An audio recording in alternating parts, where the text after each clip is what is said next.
Bonsoir à tous, c'est toujours avec un réel plaisir que nous venons chez vous avec cette émission que vous appréciez tant, Femmes et Action.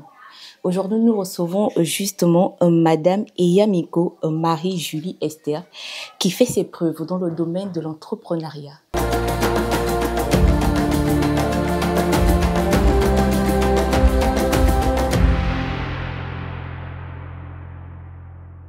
Abordée aujourd'hui est la femme à multiples casquettes. Bonsoir Madame Eyamiko. Bonsoir. Madame Eyamiko, vous avez un cœur ouvert. Et si on vous pose la question de savoir qui est Madame Eyamiko, quelle sera votre réponse?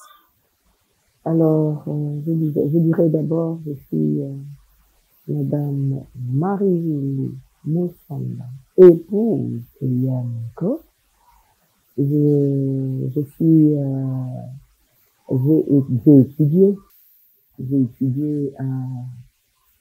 au Gabon.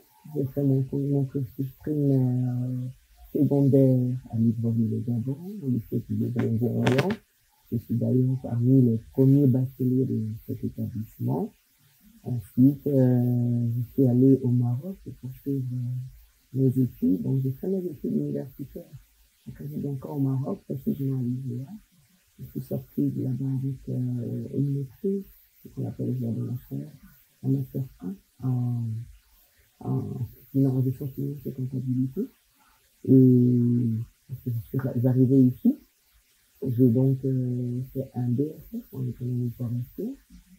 Et après, j'ai fait une entrée à la fonction publique. Je suis on va dire, fonctionnaire du ministère de l'économie, précisément de la direction générale de la concurrence et de la consommation. Je suis administrateur civil, diplômé de l'École nationale d'administration de Libreville. Et je suis fonctionnaire depuis 2003. Maintenant, il y a un côté spirituel. Je suis chrétienne depuis, on va dire, je partais à l'église depuis 8 ans, mais j'ai accepté le Seigneur, j'avais 15 ans, puis je me suis baptisé. C'est le pasteur Kili Bidiongo, le défunt Kili Bidiongo qui m'a baptisé. Et j'étais jeune chrétienne à l'Alliance chrétienne d'AVAD, JPC, j'étais chantre, à l'église de l'Alliance chrétienne d'AVAD. Et ensuite, après, en décrochant peut-être en âge, et en revient, donc je suis revenu dans la CVD et je veux dire que mon apostolat a commencé, on va dire, précisément en 2007. Je suis commencé à prendre la Bible et j'ai commencé à lire. J'étais dans l'histoire de 1 Roi, chapitre 17, dans l'histoire des Linédis. Et là, Dieu a commencé à m'expliquer. Dieu a commencé à comprendre ce que c'est et pourquoi je cherche, mais pourquoi il y a fait telle chose. Ça venait comme si quelqu'un m'expliquait cela. Et vraiment, ça a été une magnifique expérience. C'est là qu'a commencé mon apostolat. Donc, je suis pasteur, responsable leader d'une église, le Christ bâtisseur de destinées, Christ qui bâtit les destinées. C'est situé à Kanda, à Vorban, derrière l'église Saint-Christophe. Voilà, donc ça c'est l'aspect ecclésiastique. J'exerce pleinement ce ministère, j'aime bien, je suis pasteur et j'aime paître les brebis du Seigneur. Je le fais avec tellement de passion depuis que je suis toute jeune. J'aime le Seigneur et là maintenant pasteur, donc la responsabilité est encore plus grande et tu réalises qu'il y a beaucoup de gens qui comptent sur toi. Il y a des gens qui te prennent pour modèle et qui te regardent. Et comme on a le but principal, c'est que Jésus soit vu. Et donc tu te dis, Jésus doit être vu à travers tout ce que je fais, à travers ma marche.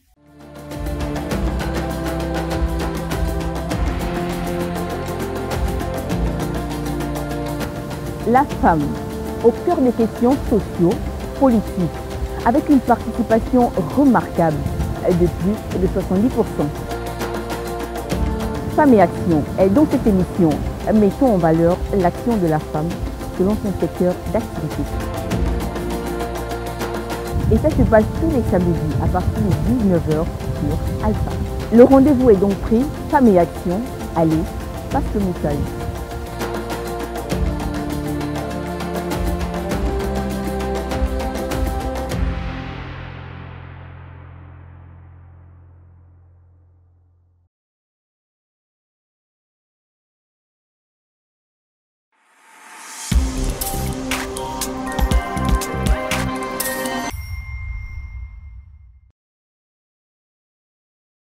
D'autre part, je suis entrepreneuse, on peut le dire comme ça.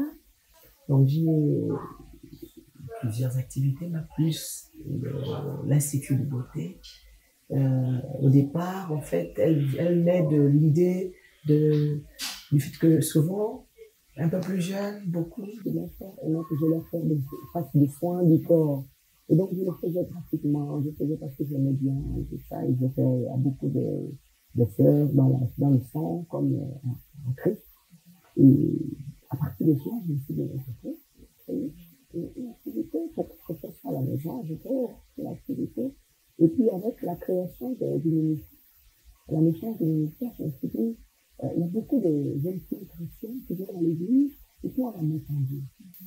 Qui abandonnent, certaines ont été prostituées, d'autres vivaient des services dans l'homme, qui les accompagnent pour payer le loyer, pour payer les études. Elles sont chrétiennes, elles veulent maintenant être chastes et suivre Dieu normalement. Mais comment faire? Donc, je me suis dit, créer une activité pour leur donner le travail serait très bien. Donc, j'ai créé cet institut. Nous avons commencé à dire, c'est la 5e année, la 4e année, 4 ans et demi. Parce qu'on a ouvert en plein Covid. Et donc, vraiment, c'était compliqué dans le début. Et après, progressivement, on essaie de faire selon que Dieu nous permet de faire. Voilà un peu, grosso modo, résumé ma vie. Je suis mère également. Je suis mère de multiples enfants, puisque personnellement, j'en ai 3. Et puis, Dieu m'a donné d'autres. Donc, j'ai beaucoup d'enfants. Mes frères et mes sœurs aussi ont des enfants que j'aime, que je garde. Alors, vous êtes fonctionnaire, pasteur, entrepreneur et présidente d'une ONG. Autant de casquettes qui vous qualifient. Comme je disais tout à l'heure, je l'ai reçu par, on va dire, c'est une découverte. C'est une de mes mamans qui avait certainement décelé en moi des dons, des talents. Et souvent, quand on est, comme je le suis aujourd'hui, on a des enfants et on peut pas. Et Dieu te dit, cette enfant est capable de faire quelque chose. Et certainement, c'est ce qui s'est passé en nous. On m'a dit, on m'a dit, oui, on m'a dit, j'ai dit, non, c'est comme ça, je n'ai jamais fait. C'est pour faire chanter, parce que je suis pécheur, je suis d'insulter, j'en adorais le Seigneur, une adoratrice passionnée de Dieu. Et donc, je dis, moi, je préfère, si tu veux que je te prête une enfance, je vais aller au département musique. Et là-bas, je vais chanter, je vais encadrer les gens, je me serai à l'aise. Mais si c'est pour prêcher, c'est impossible. Elle dit, si, tu vas prêcher. Et comme je venais de le dire tout à l'heure, donc, on est passé par l'école, et l'apôtre Gauthier Billy, le nom de mes pères, oui. C'est lui qui m'a vraiment boosté également. Et puis là-bas, après que Dieu m'ait parlé, je suis allée et j'ai commencé à expliquer. Et c'était l'école, c'était l'été. Il m'a dit, tu sais que il faut que tu prêches de temps en temps et tout ça. Je dis oui. Bon, je prenais ça pour.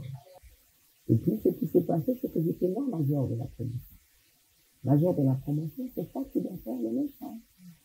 Donc j'ai été désignée pour prêcher. Et donc, pour la première fois, j'ai prêché à l'église du pasteur, de l'apôtre Gauthier Billy.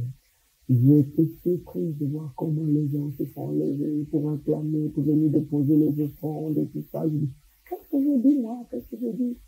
Et j'ai compris, de sortir de là, que Dieu m'appelait à le servir. Et donc, je le faisais tranquillement jusqu'à ce que un jour, je me dis, je t'attends, à un niveau plus. C'est bien de travailler avec les autres. Vraiment, ça fait besoin de toi. Voilà la mission. Très juste dans cette chose.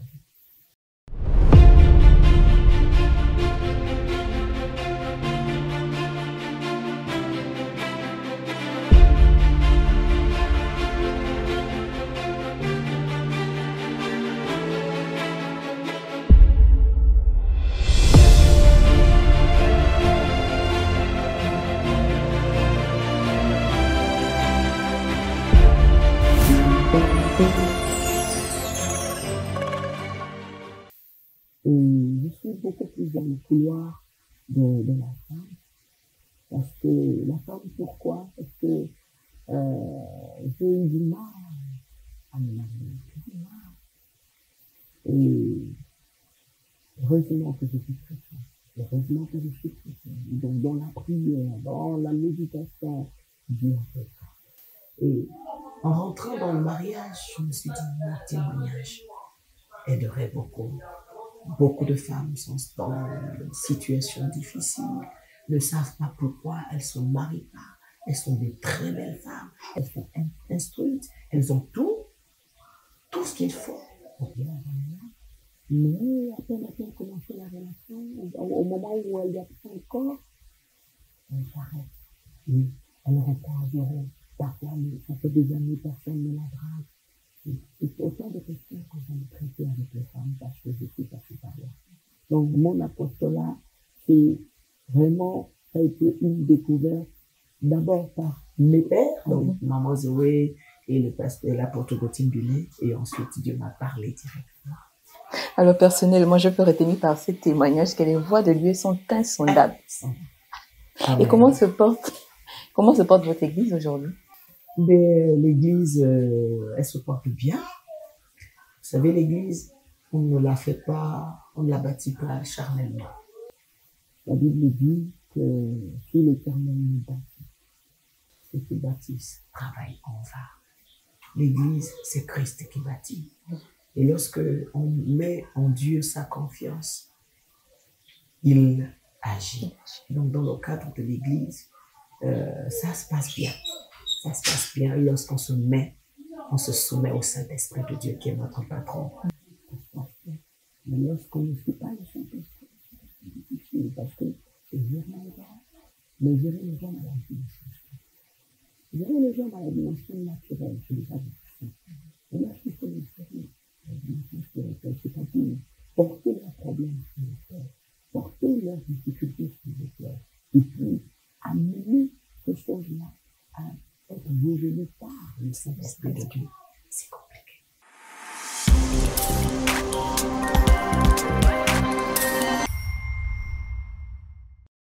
Bonjour à tous, c'est avec un réel plaisir que nous venons vers vous pour dire merci pour votre soutien sans cesse renouvelé à la chaîne télévision, mais surtout à votre émission Tête à Tête que j'ai l'honneur de présenter tous les jeudis lorsqu'il est 19h. Je suis Jean-Jacques Ugassayembi, votre humble serviteur.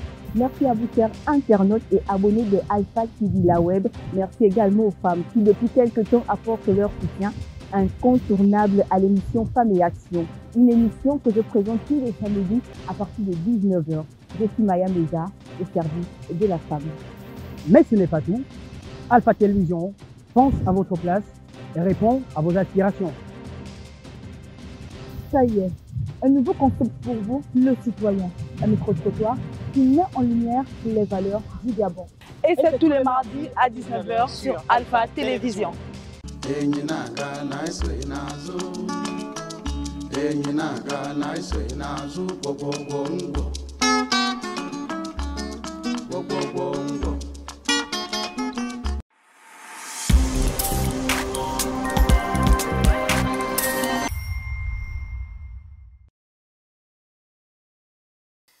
Et nous avons surfé sur votre biographie et nous sommes tombés sur une ONG dont vous êtes la présidente.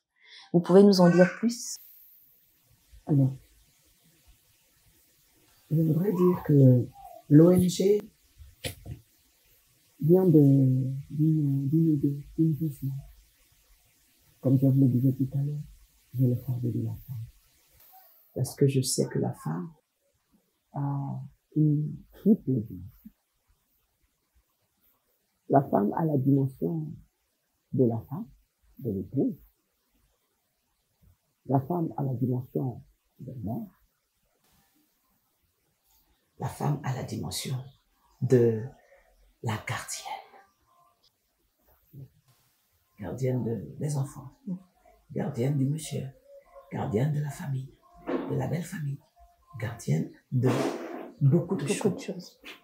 Et le fardeau que j'avais au-dedans de mon esprit et que j'ai au-dedans de mon esprit m'a conduit à créer l'ONG. Cette ONG, c'est Gardienne de Destinée. C'est l'ONG Gardienne de Destinée. Et cette ONG, en fait, naît d'une vision. C'est du Genèse 25. C'est l'histoire de Rebecca. Dieu va nous dire que le second va être le plus grand. Et donc, c'est vrai, lorsqu'on voit l'acte que la posé,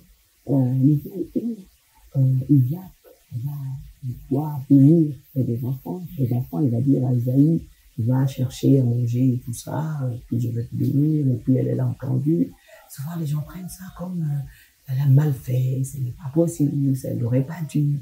Mais elle l'a fait fort de ce qu'elle savait, de ce qu'avait Dieu dit de cet enfant. Elle ne l'a pas fait contre la volonté du Père, sinon ça n'aurait pas été possible. Elle l'a fait parce que c'était le plan prophétique de Dieu. Lorsqu'elle a échangé avec Dieu, l'échange qu'elle a eu avec Dieu lui a dit, le premier sera, non, le dernier, et le dernier sera le premier. Donc, en qualité de personne de Dieu, l'ONG a 4 piliers. Parce que c'est déjà une ONG chrétienne. Toutes les femmes qui sont à l'intérieur de cette ONG sont des chrétiennes. Nous avons un bureau, le secrétaire général, le responsable du pilier évangélique. Il y a le pôle évangélisation.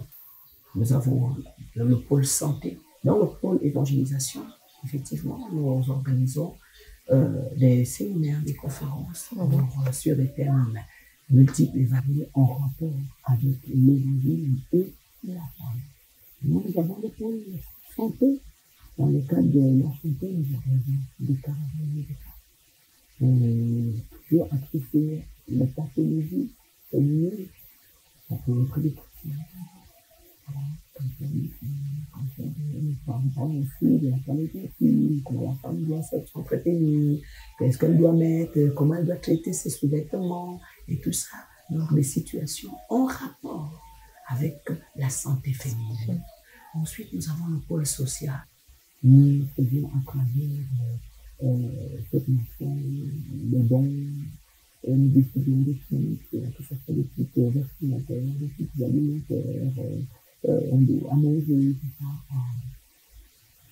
aux nécessités, aux démunis, et aux orphelins, les orphelinats, mais également aussi dans les hôpitaux, parfois il y a des personnes qui ont été abandonnées par les familles et ne peuvent pas acheter leurs orphelins.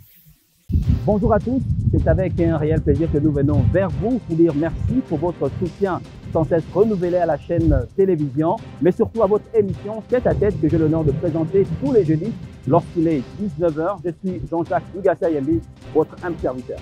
Merci à vous, chers internautes et abonnés de Alpha TV La Web. Merci également aux femmes qui, depuis quelques temps, apportent leur soutien incontournable à l'émission Femmes et Action. Une émission que je présente tous les samedis à partir de 19h. Je suis Maya Meza, au service de la femme. Mais ce n'est pas tout. Alpha Télévision pense à votre place et répond à vos aspirations. Ça y est, un nouveau concept pour vous, le citoyen. Un micro-trottoir qui met en lumière les valeurs du Gabon. Et c'est tous les mardis à 19h sur Alpha Télévision.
l'idée de créer l'institut, en fait, vient du fait que souvent les jeunes filles se convertissent ici, sont des œuvres. Nous formons dans le domaine institut, nous formons dans le domaine de la pratique, nous formons dans le domaine de la décoration, nous formons des jeunes filles qui veulent se réfléchir et être autonomes, parce que nous disons l'autonomisation de la femme, qu'elle soit femme en général, qu'elle soit femme chrétienne. Parce qu'il est important de comprendre que la femme est une aide. La Bible dit que Dieu a créé Adam dans Genèse 18, il a dit qu'il n'est pas bon que l'homme soit seul. Je lui ferai une aide.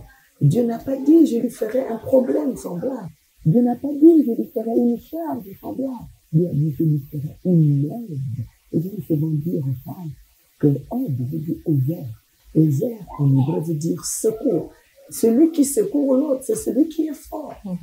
On ne peut pas secourir quand on n'est pas suffisamment fort pour pouvoir aider l'autre qui est dans la difficulté. Ça veut dire femme, tu es forte. Donc, il ne faut pas être forte et être suivant. Et attendre que nous se fasse tout. Là, je n'ai plus une aide, là, je n'ai pas. Et donc, nous travaillons pour que les femmes comprennent qu'elles sont même pas des femmes, mais des secours, des aides qui doivent pouvoir changer les choses, aider l'homme à porter sa mission, à extérioriser ce que Dieu a mis en lui. La Bible dit encore que celui qui a trouvé une femme a trouvé le bonheur. Ça veut dire que le bonheur de l'homme est caché en la femme. Nous revenons sur cette question. Vous êtes pasteur, femme d'affaires, femme au foyer et surtout fonctionnaire. Comment faites-vous pour agencer le tout, sachant que toutes vos activités vous prennent du temps? J'aimerais d'abord dire que ce n'est pas nouveau. Ça existe dans la Bible. Il y a une femme dans la Bible, dans Juge 4 et 5, c'est l'histoire de Déborah. La Bible dit qu'elle était décrite ainsi. Déborah, une prophétesse, femme de Lapidot, jugeait en Israël. Ça veut dire qu'elle avait trois dimensions. Elle avait la dimension des servantes de Dieu, prophétesse, d'accord? Elle avait la dimension de d'épouse, femme de Lapidot. Elle avait la dimension de juge, donc l'administration. Elle administrait un peuple, elle administrait des gens. Il y avait des gens, c'est son autorité. C'est vrai que ça peut paraître parfois difficile, parce que le foyer, c'est très prenant.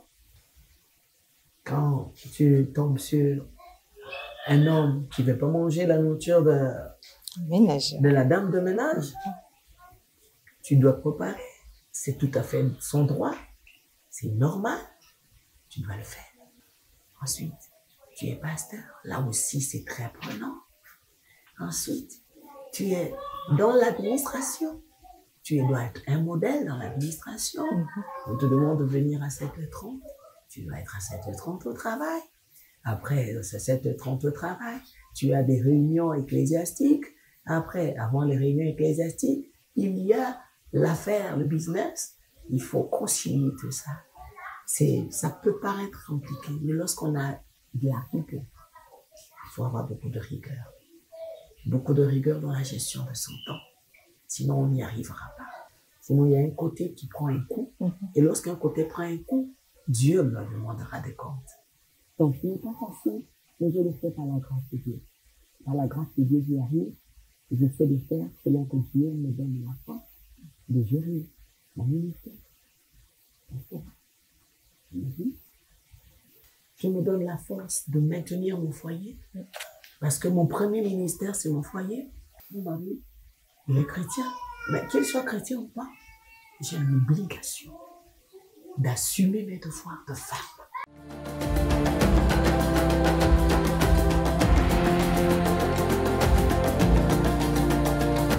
La femme, au cœur des questions sociaux, politiques. avec une participation remarquable de plus de 70%. Femmes et Action est dans cette émission. Mettons en valeur l'action de la femme selon son secteur d'activité. Et ça se passe tous les samedis à partir de 19h sur Alpha. Le rendez-vous est donc pris. Femmes et Action, allez, passe le message.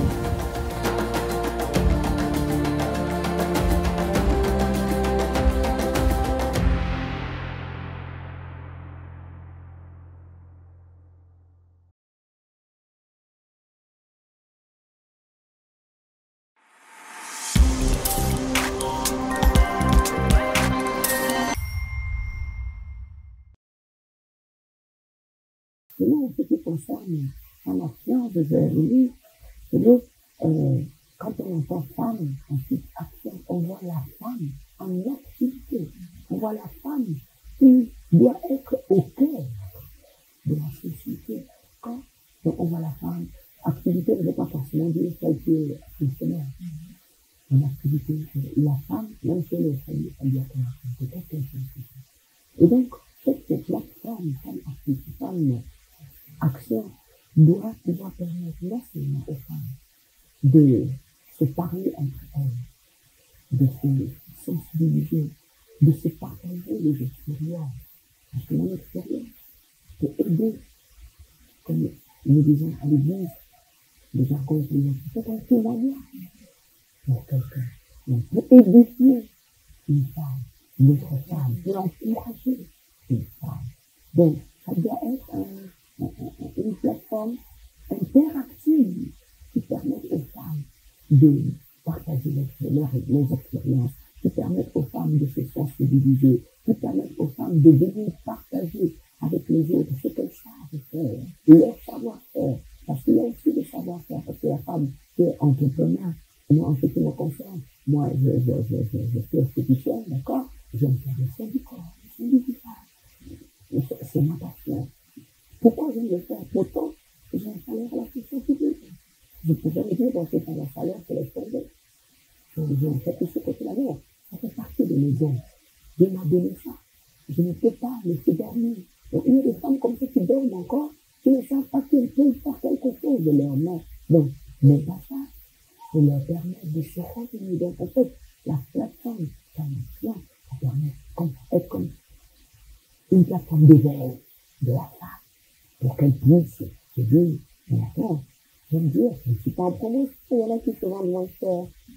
Je ne suis pas en promotion. Je n'ai pas besoin d'aller me cacher derrière un homme qui va me donner 1 000 francs, 2 000, 3 000. Mais Dieu m'a donné mes mains, Dieu m'a donné ma tête. Je peux travailler. Alors, c'est ce que je peux dire par rapport à la plateforme Femmes et Action. Merci beaucoup.